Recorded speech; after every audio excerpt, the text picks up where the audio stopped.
Kim, Kim, Kim. Sino ba siya talaga? Kayo sa bahay?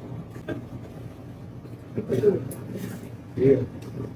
Wamos Cruz sumailalim sa operasyon. Sinabi ni social media personality Wamos Cruz sa kanyang latest vlog kamakailan na sumailalim umano siya sa isang operasyon dahil sa kasalukuyang kondisyon ng kanyang mata. Ayon kay Wamos, mayroon daw siyang katarata kaya lagi siyang nakasalamin. Ibinahagi rin niya ang dahilan kung bakit siya nagkaroon ng ganoong kondisyon. Nakuha ko kasi yung katarata ko sa kaka-flash.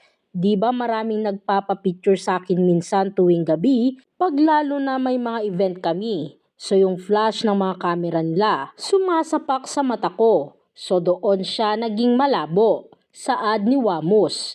Kaya may mga pagkakataon umano na hindi na siya nakakapagmaneho pa sa gabi dahil baka maging sanhi pa ng aksidente.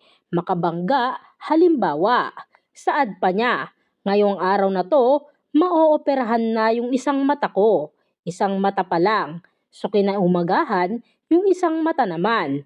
So dalawa yung ooperahan sa akin mga par. So sana po maging successful. Sa awa ng Diyos, matagumpay namang naisagawa ang operasyon niya sa kanyang kanang mata. Matatandaang ipinamalita ng social media personality na si Wamos Cruz ang pagkikita nila ni Joselito at Chacoso, 55 anyos mula sa Bohol, na sinasabing kamukha raw niya at mapagkakamalang silang mag-ama.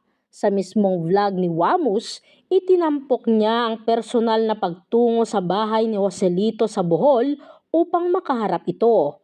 Anya, matagal na raw niyang gustong makita ang nabanggit na tatay dahil maraming nagtatag sa kanya na para daw silang pinagbiyak na bunga. Naging emosyonal naman si Joselito nang makaharap si Wamos. Matagal ko ng pangarap na makita kita.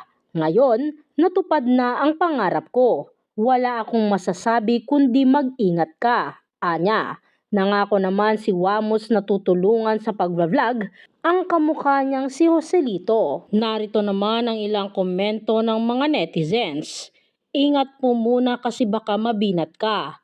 Huwag muna magbubuhat ng mabibigat at bawal din magpuyat. Ingatan natin mga mata natin. Maganda talaga pag may pera para kung anong gusto natin matutupad.